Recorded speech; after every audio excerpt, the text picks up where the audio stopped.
I've seen him on the front lines long before this redistricting happened, when it came to advocating for women's rights, voting rights, long before he was in Congress as the president of the Houston NAACP, as a justice of the peace. He has been in the community and for the community, a national treasure that we have amongst us. I'll say this and I'll leave. When we broke quorum, we traveled the country. We were in Chicago. Many of us flew to other states to advocate for voting rights and to raise the awareness. We went to New York. We went to LA. We took a contingency to Maryland. Everywhere we went, they said, I wish we had a congressman like y'all that were willing to stand up. I wish we had a fighter like Congressman Green. Sometimes you take for granted what's in your own backyard. I don't want you all to take for granted that this man has been on the front line. And I'll say this final thing because ageism comes up. Congressman Green is 78 years old. But I don't know about you. That's a blessing, Vivian, that's right. But let me tell you, I've had so many people say, well, Ron, he has that cane. Surely, must be something wrong. Any of y'all was at the MLK Unity Parade? Did y'all see that man running? Did y'all see that? He was running it wasn't no cane. Even if it was, it would still be fine. Governor Abbott's in a wheelchair. I don't hear anybody say that something's wrong with that. Okay? But he doesn't need the cane. I think he has the cane for protection because his life has been at risk. But he doesn't need it as an aid to walk. So when anyone says, oh, he's sick, he's feeble, I say, you must don't know this man right here. I would challenge anyone to keep up with his schedule.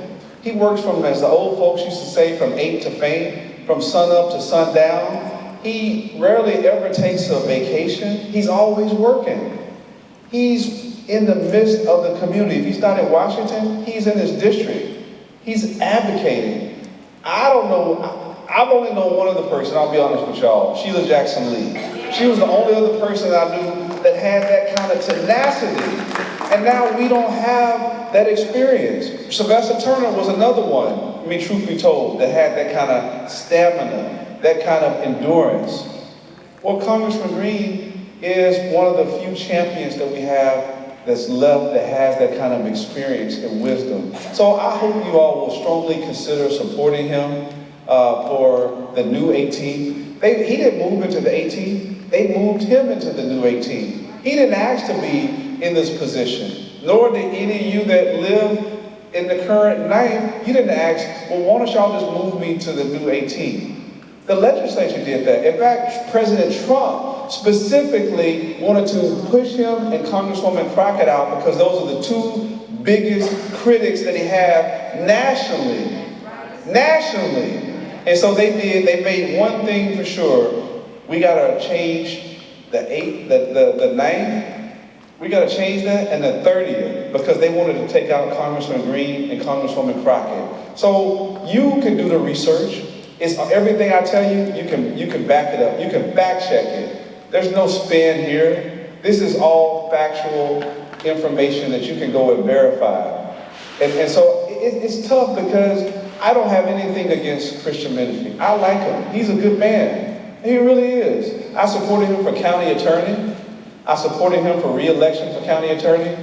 But for times such as this, when everything's on the line, when they're ending DEI, when we have ICE running rampant, when we have people who are trying to take away our voting rights, I want someone that I know that's battle-tested, that's going to be able to withstand any type of temptation to sell out or any type of temptation to be quiet. We need leaders in the spirit of John Lewis that are going to make good and necessary trouble. And I can't think of a bigger fighter than Congressman Al Green. So thank you all so much for being here.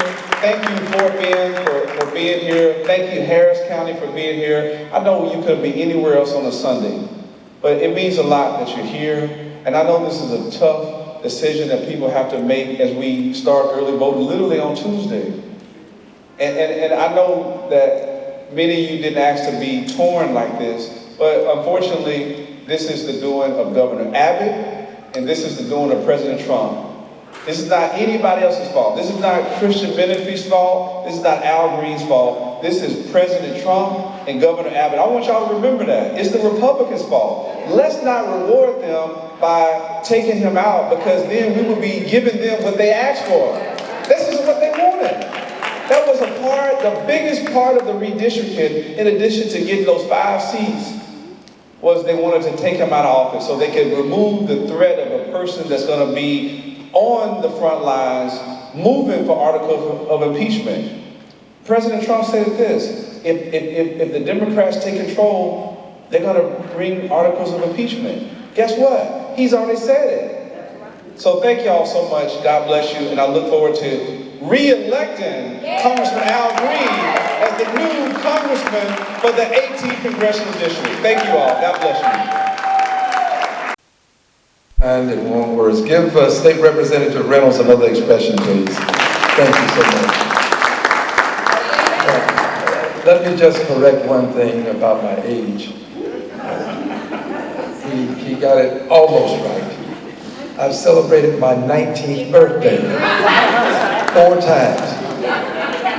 And I'm now 2 years into my 5th 19th. I'm Houston's oldest teenager, and I have a ponytail to prove it. So I appreciate all of you for being here, and would add this: Black history has to record that Sheila Jackson Lee was the hardest working congressman of her time. She worked until she took her last breath. And Sylvester Turner was on the job the night that he made his transition. He and I were at the joint session of Congress together. We spoke, I took a seat, he moved over, traversed up the aisle and out, and apparently he saw the attending position, and at some point he made a transition that evening. They were on the job when they made their transitions. And we probably should note this: it wouldn't matter the age of the person. They could have been 25, and the governor would have done the same thing. The president would have done the same thing. They wanted 5 positions from Texas. And it didn't matter. The age had nothing to do with it as far as they were concerned. They wanted a position. And somehow we associate their, what I would consider an untimely demise, we associate that with the reason that we're in the position we're in. It is really the epitome of ridiculosity. It is. It is a kind of inanity that borders on insanity, to blame them and to conclude that we know for whom the bell will toll next. No one knows for whom the bell will toll next. I've been to many homegoing ceremonies where parents have had to separate from their children. It happens. So I just would beg that you, please, let's honor Sylvester and Sheila properly. Let's make sure that people never demean or besmirch the reputations that they built a lifetime around. They worked hard. And I know that there are many who might not agree with me, but I think that they can hear us through the vista of time. Let's give them some love right now. Sheila and Sylvester Turner. Now, I think the people in this room are pretty familiar with what happened in terms of the cracking that took place, and then stacking, the packing as it were. And in the process, we lost 1 congressional seat from this area, and that seat that we lost is something that is a part of our history now. You know, when you lose a seat like this, you're losing history. This is a part of our history, and it's lost. And I think that if we are going to decide that we would like to vote against someone for doing this, I concur with Representative Reynolds. We ought to be out in the biggest numbers ever to take this governor out of office. We have good reason to do it. he talks about how he's going to spend an inordinate amount of money in Harris County. Well, let's let him know that his money can't buy Harris County. Can't buy us. Won't buy our votes. Won't kick us out of office. This is the governor's doing. And in the process, take Cornyn with you. Look, I am a liberated Democrat, unbought, unbossed, and unafraid. And what I say here, I say on the floor of the House of Representatives. I don't throw rocks and hide my hand. I want people to know that this is the hand that threw the rock. I stand behind what I say. So yes, I'm going to fight for Democrats. I am. And I know that you will too. But I want us to fight a little bit harder for the guy at the top of the ticket because of his dastardly deed, what he has done to create confusion among our ranks. He needs to go. So now, having said that, rather than tell you all about what I'm doing, well, maybe I should tell you this. This is important. I have unfinished business in Congress. I'm going to tell you about one piece of unfinished business that's really important, especially to people of color. I'm not ashamed of the fact that I advocate for people of color. I'm not ashamed of it. People of color need advocates who are unapologetic. I don't have to apologize for advocating for people who are suffering injustice, and I'm going to do it. So, people of color, I sit on financial services. I have been the chair when we have had 218 votes of oversight investigations. We acquired the empirical evidence to demonstrate that people of color can go into banks and get loans, and they will pay more for the loan. The terms will be less favorable than persons who are not of color for our conversation today, and who are less qualified. Now look, we have empirical evidence. How do you acquire the empirical evidence, Al-Green? Well, you do something called paired testing, where you send people in, and you send persons in who may be very well qualified of color, and someone who is less qualified that's not. And then you check to see what kind of loan they come back with, or check to see if they could get the housing that they wanted to get. This is happening, and if we don't talk about it, and if we don't try to do something about it, it will continue to happen, and people will pay more than they should be paying for loans, for your cars, for your homes. You will be paying more, and you won't know that you're doing it. But for some of us who have the courage to look into it and call it to your attention. I mentioned cars. The empirical evidence, you can Google it, by the way, and find this out. When you go to buy a car, people of color, you know they don't have the price on the car. They have a price, but not the price. People of color get a good deal out front and a steal when you get to the back room to sign the papers. When it comes to the loan, there's a way to make up for what you give out front when you get to the back. But you can't prove it, because two people can come in, buy the same car, have the same credit, and pay a different price. Because they don't tell you what the other people paid for the car. You just know what you paid for the car. So I take up these fights. And there are people who don't want me to say what I just said to you. They find it offensive. But I cannot help but say it, and you should not find it offensive. Now, to the legislation. If you defraud the bank, you can pay a fine up to $1 million, and you can go to jail for defrauding the bank. But if the bank defrauds you out of a loan that you're entitled to, there is no such fine and penalty. Well, under the leadership of the Honorable Maxine Waters, we passed legislation in the House of Representatives. It's called the Fair Lending for All Act. We can deal with this invidious discrimination. We just have to have the will. It places a penalty on the bank if the bank does not give you a loan that you're qualified to receive.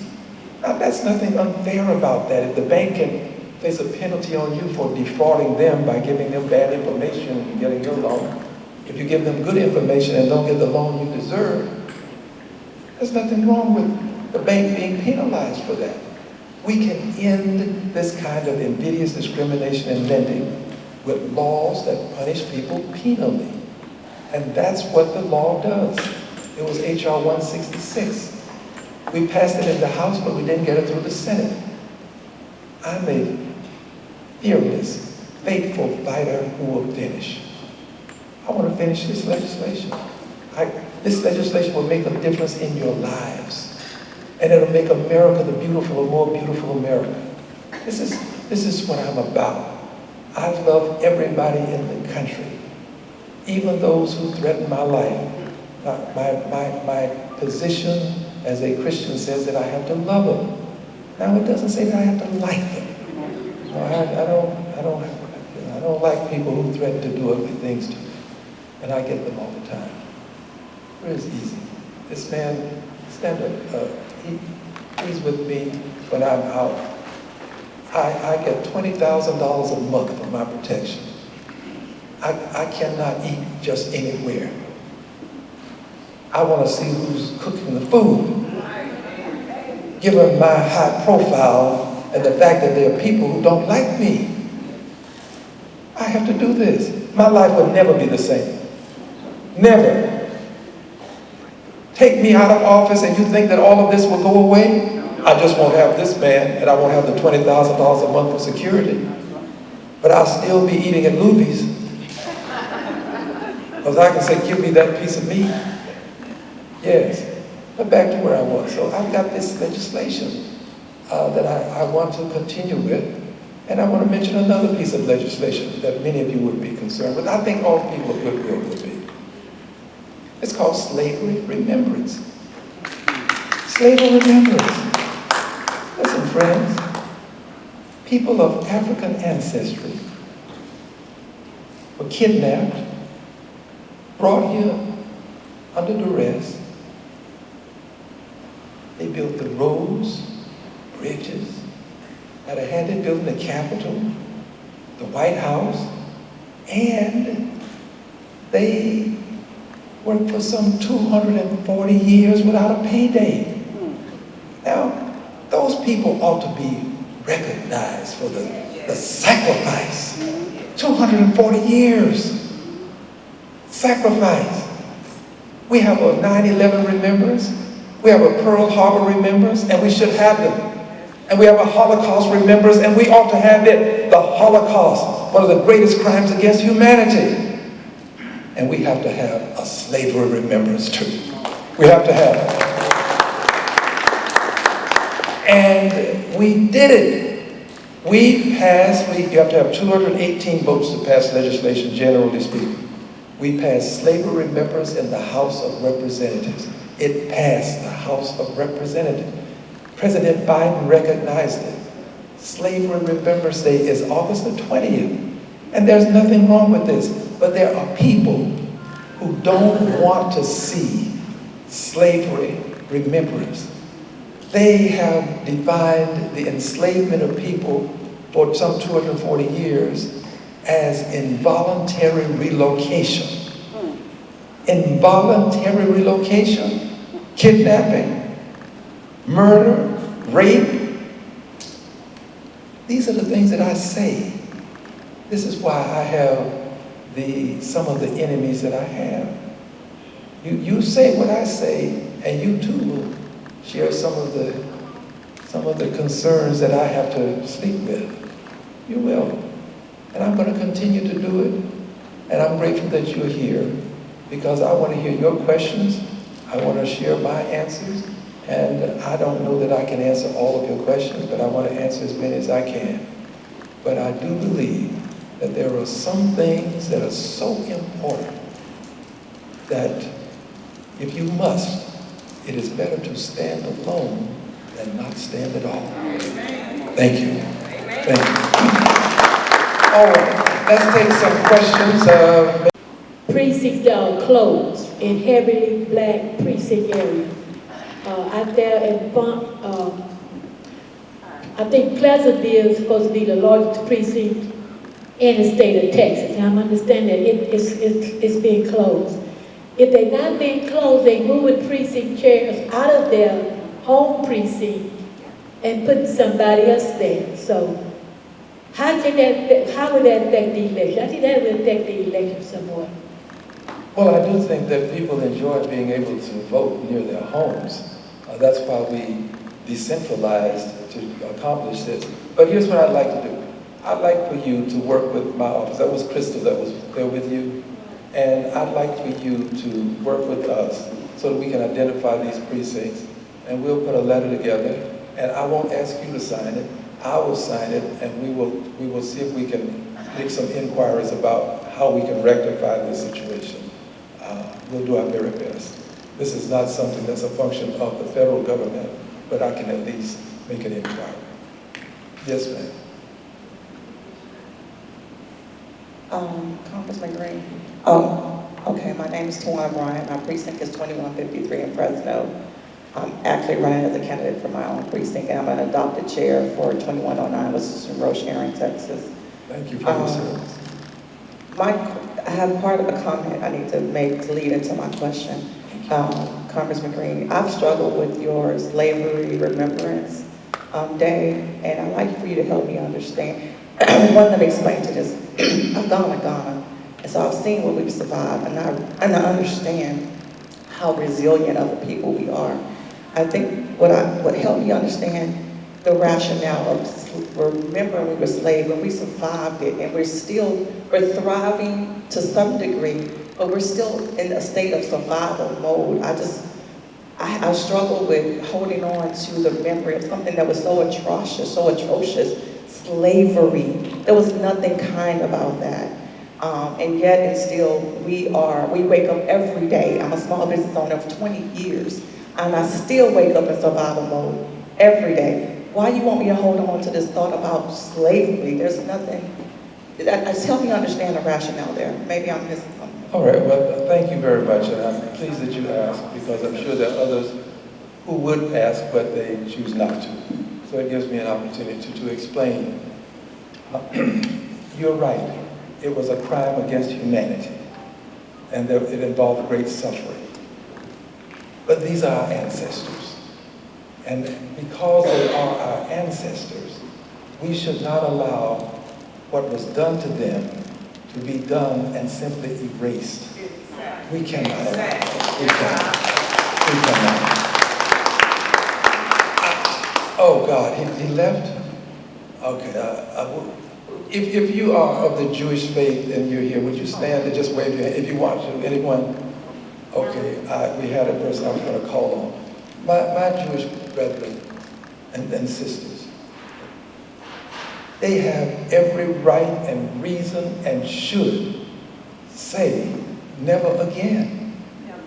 Never again. And they have every right to say, those people who were sacrificed, who were murdered in the Holocaust, that we're not going to forget them. There is something called Yad Vashem in Israel. It is the Holocaust Museum, the original Holocaust Museum. I've been there multiple times. When you go into Yad Vashem and you see the horrors of the Holocaust, you come out, you are moved. And you know what? You realize that you have a duty to make sure that this doesn't happen again. You do not assume that because we're in 2026 that this can never happen again.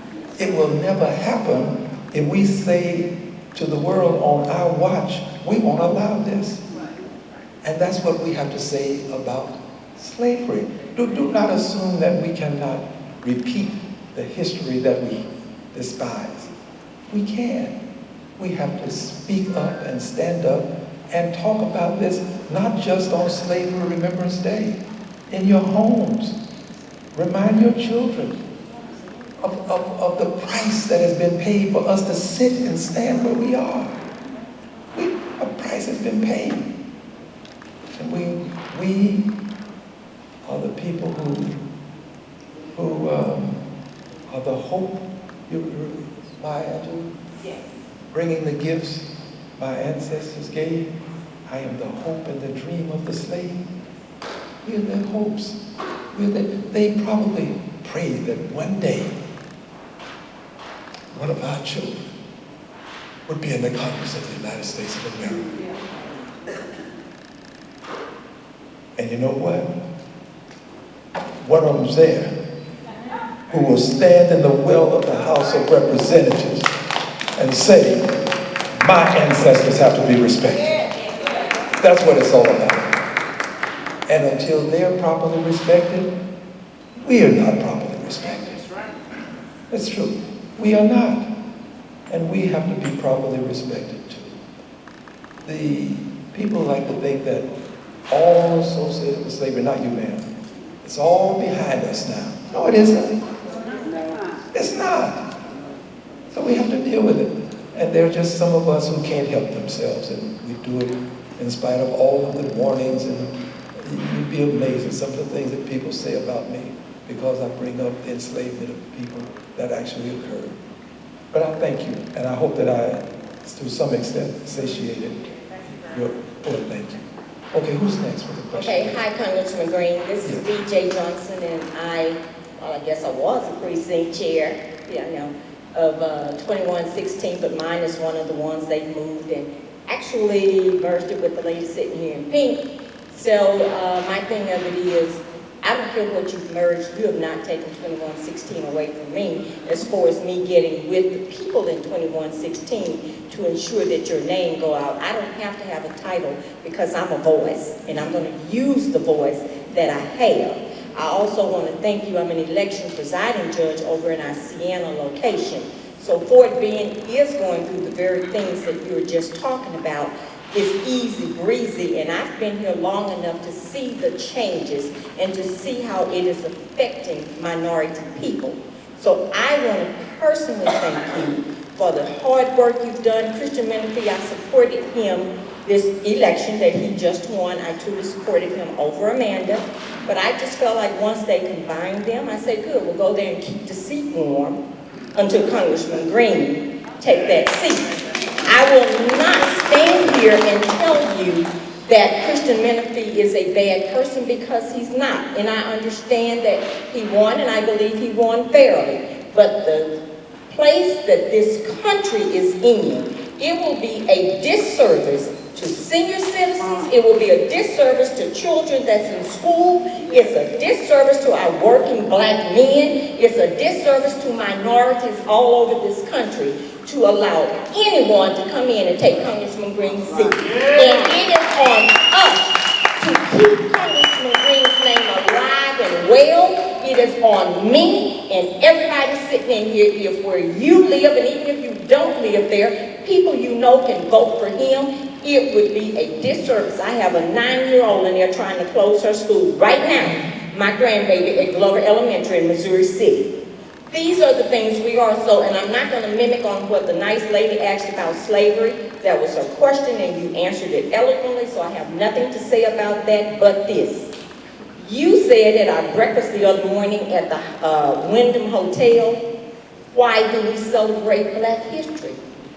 Who else is going to do it if we don't do it? Who's going to tell it if we don't tell it? So it's people like Congressman Green that is representing my mother who is going on. But these are the things she taught us in our home. So I thank God for you. I thank God for your wisdom. And as far as this death thing, you can die at any age. My niece died at 38 years old of cancer. My only child was murdered at 24 years old, being a senior at Texas Southern University. So my point is, stop looking at this man. His age is his wisdom. His age is the one that got the president impeached 2 times. So if we don't need Congressman Green, then you don't need to go to sleep tonight and wake up in the morning. And I'm not being ugly when I make that statement, but I feel our lives are on the line. And this is the best person we have to save us. I'm B.J. Johnson. I'm a voice. Y'all can go back and talk about me because I don't care. But B.J. will speak up. She's gonna speak her mind, and I'm not bowing down to anybody. Because my mother and them paid the price for me to be a black, educated woman doing well. Because I saw her scrub the floor, and I'm gonna end it on there. Thank you. Thank you for your kind words. Thank you. And as we're going to the next person, let me just share this about education. We are seeing the rollback of education in terms of a public school system. We really are.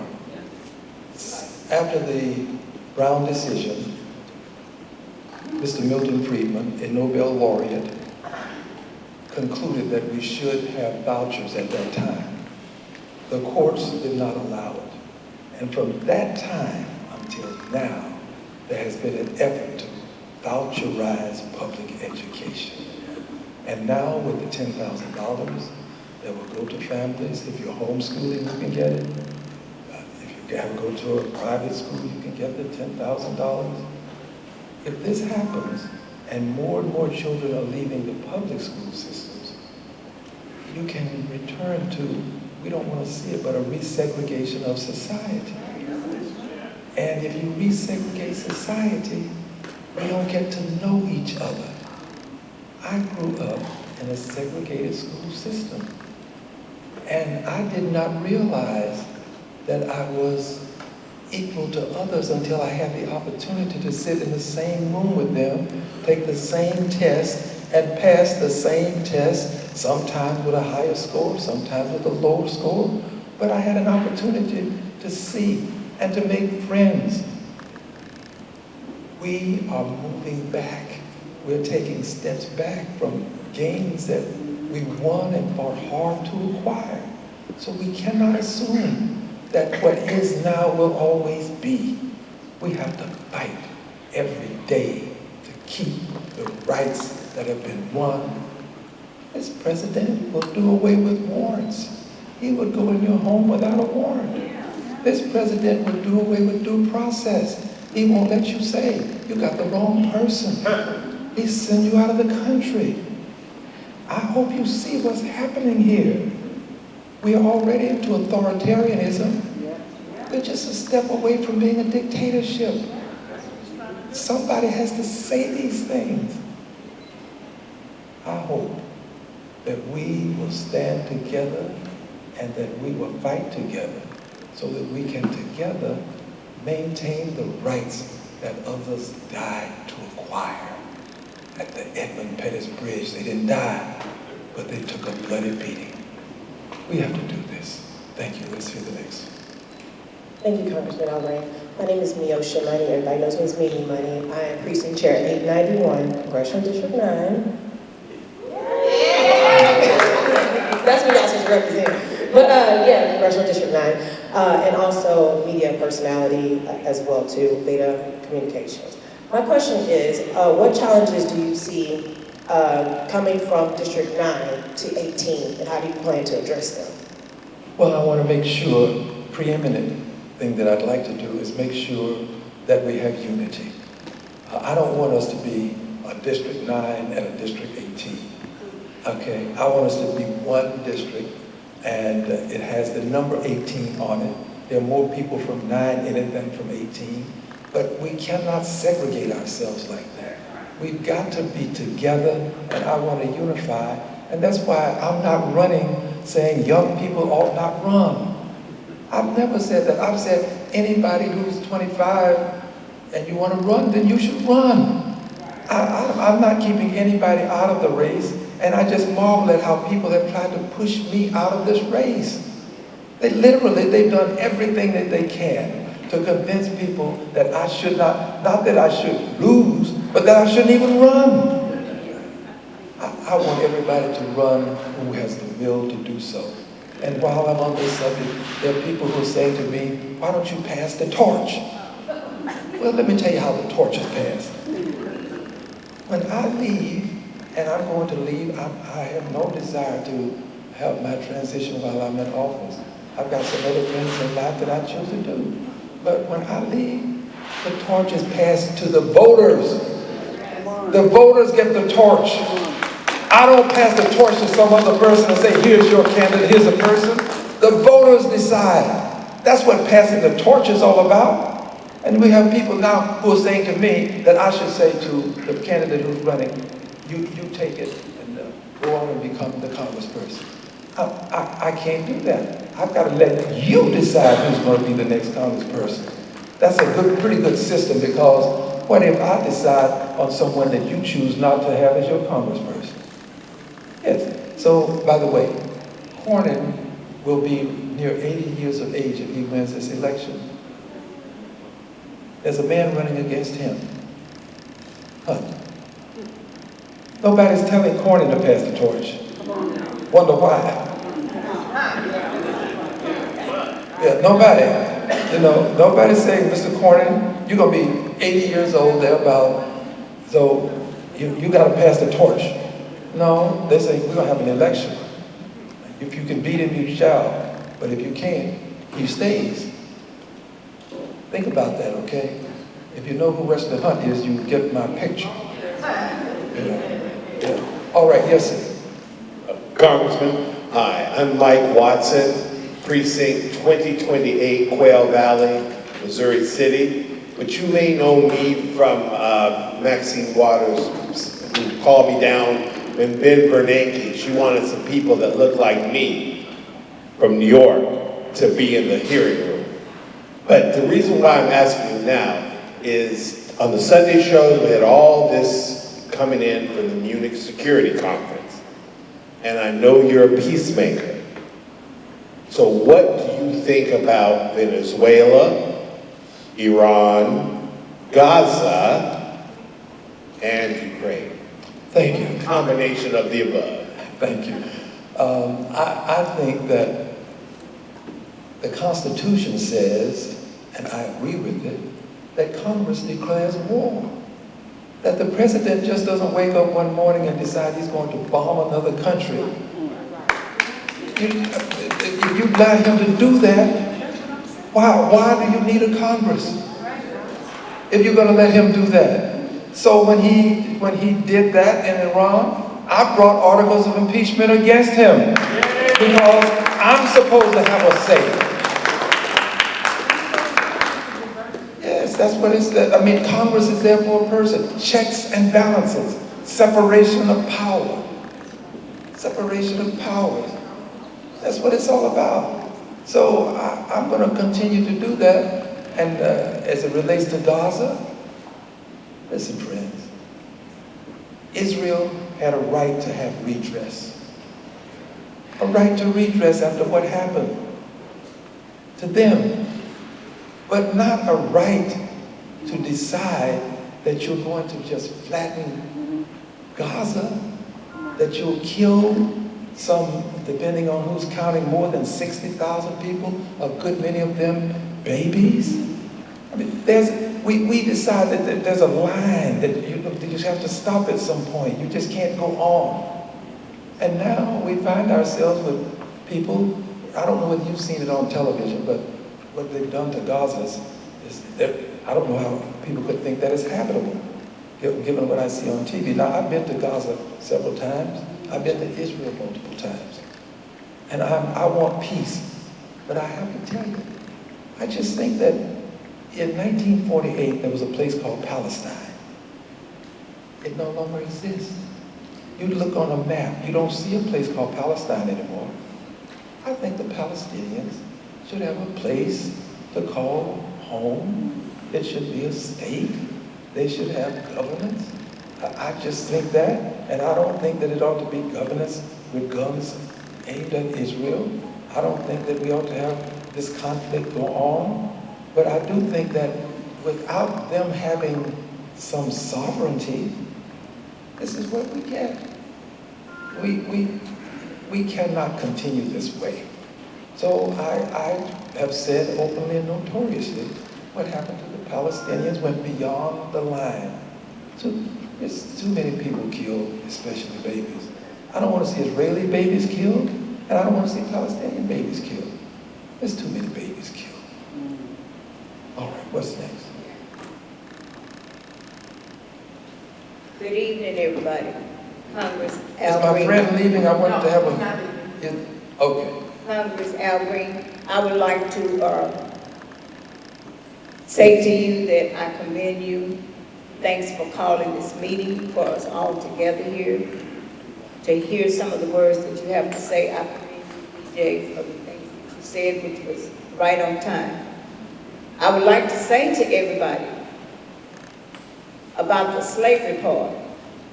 Once you close your mind and forget and not talk about it, you'll forget it, and then it creeps up on you and you don't do nothing about it, and then we'll be slaves again. So who wants to be slaves again? I was born in 1941, January 23rd. I am 85 years old.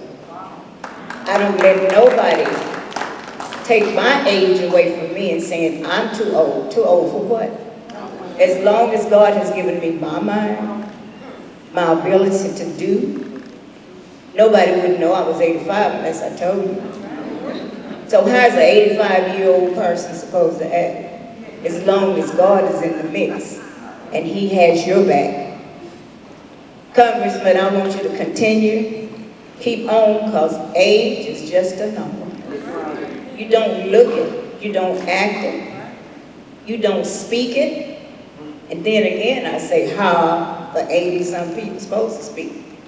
Because God is the one that's using you. He's using you to help His people, to lead His people. Take that cane and beat the hell out of them. They always say the black woman is a mad black woman. Well, we're going to be mad. Because we are in your corner, I was over on the north side at a party earlier, and I spoke to those people at the party. I said, I have a place to be for 4 o'clock for my Congress Al Green. I said, you guys got to vote for him and keep him in office. And everybody agreed with me. I have nothing against him, and I feel like BJ was saying. He's a young man. He's trying to climb the ladder, but you have to crawl before you walk. Congress Al Green, you have done a lot of crawling, and you are still crawling.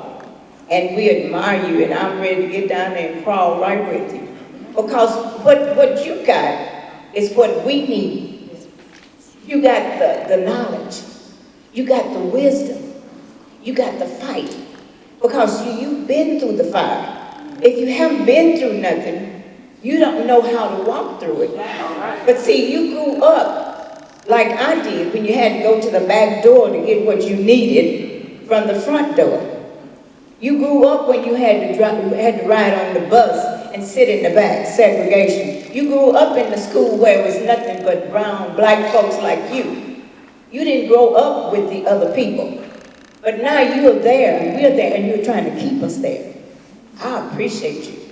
I'm ready to fight, roll up my sleeves, and do whatever it takes to keep you in with your knowledge, your wisdom. That's what older people have. And especially, like I say, when God has your back, you ain't got to worry about nobody else taking away from you what everybody's saying that you're too old to do. I'm not too old to do nothing. I can still walk. You know, I got it going on. You got it going on. So keep it going on. And we're going to go all together and let these young folks worry about how we got there.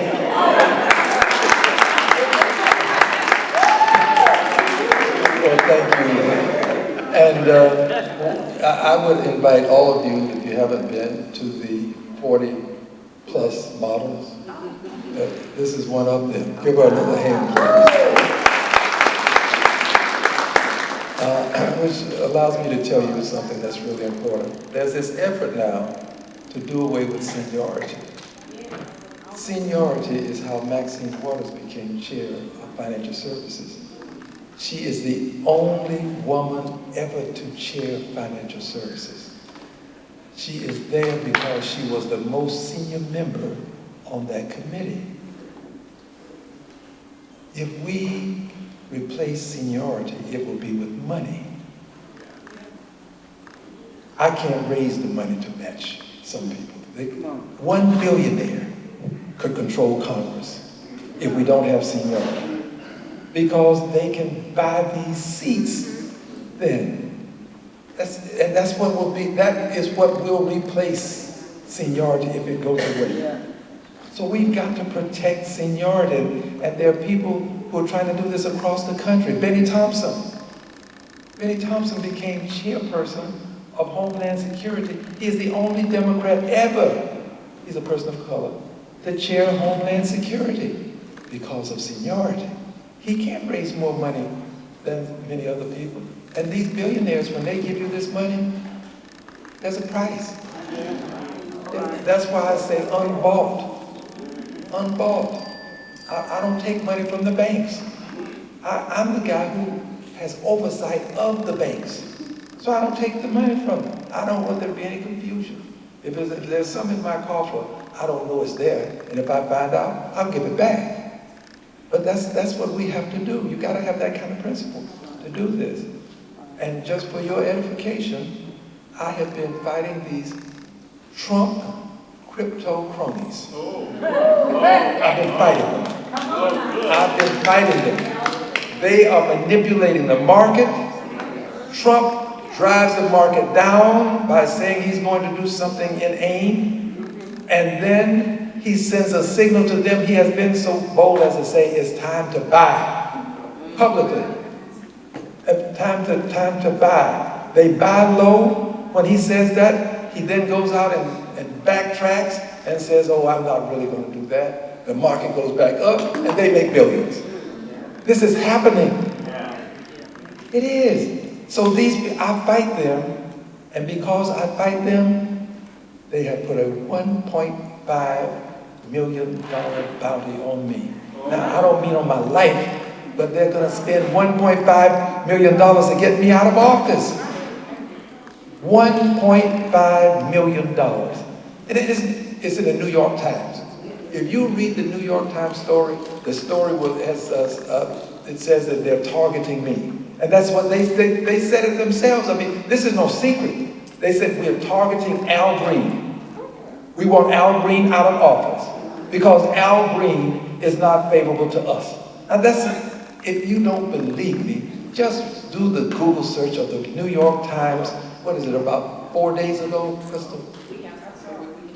Okay. It's on my car.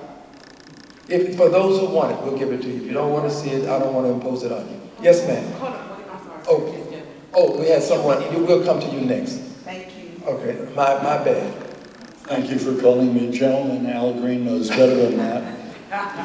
My name is Ted Weisgall. A number of years ago, I was in San Antonio, and Dennis Kucinich was running for President of the United States, and I had a chance to ask him before he gave his stump speech if he knew the preamble of the Constitution, and he said, no, I don't, not really. Well, I recited it to him, and then a few days later he came to Houston, actually a week later, and the preamble was the central theme of his stump speech.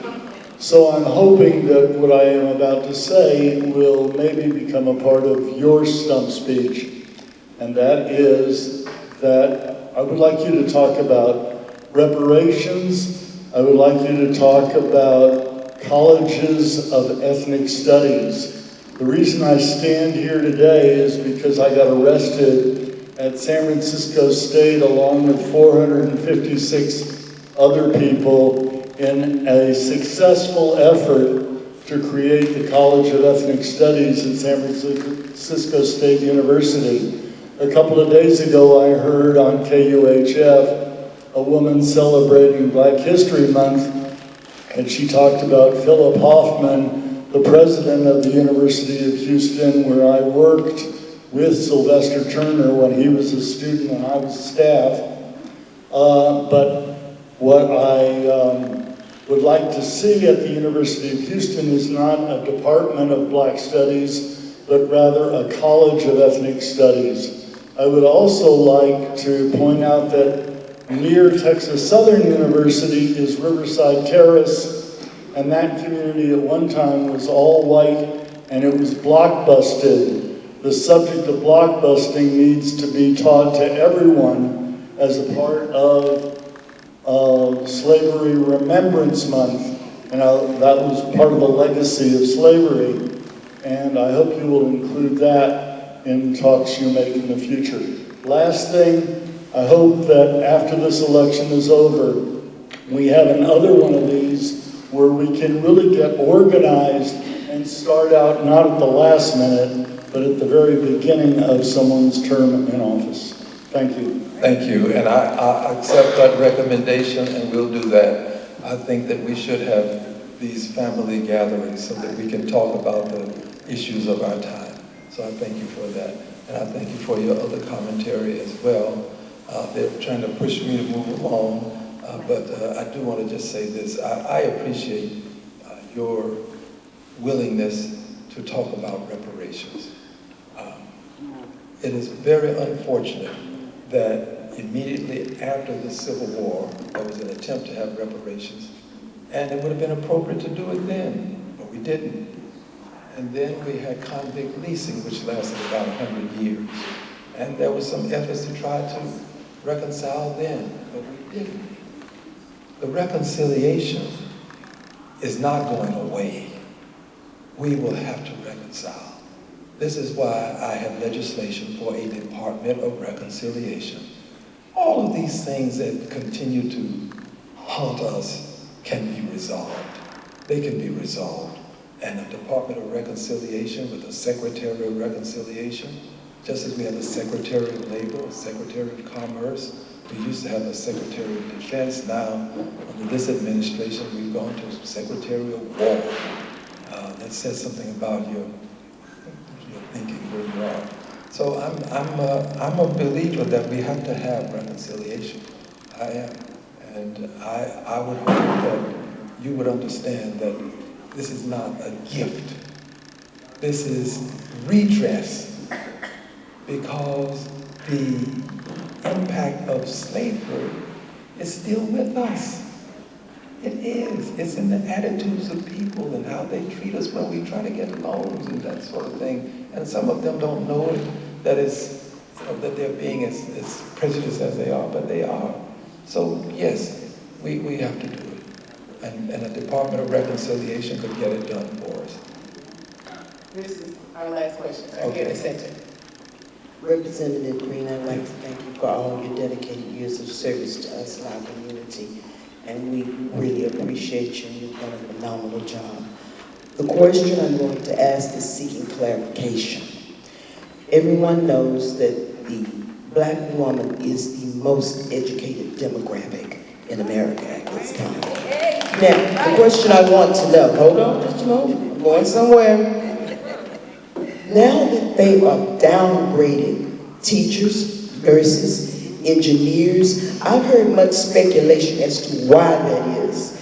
Now, with your knowledge and wisdom, with all you've done, would you please give some insight on why they are doing that? Because it's quite perplexing. I'm an educator. I have a doctorate from Texas A&M, a master's and undergrad from Prairie View A&M. And they just downgraded what I have to offer. And a lot of other people. And if an engineer isn't a professional, I don't know what is.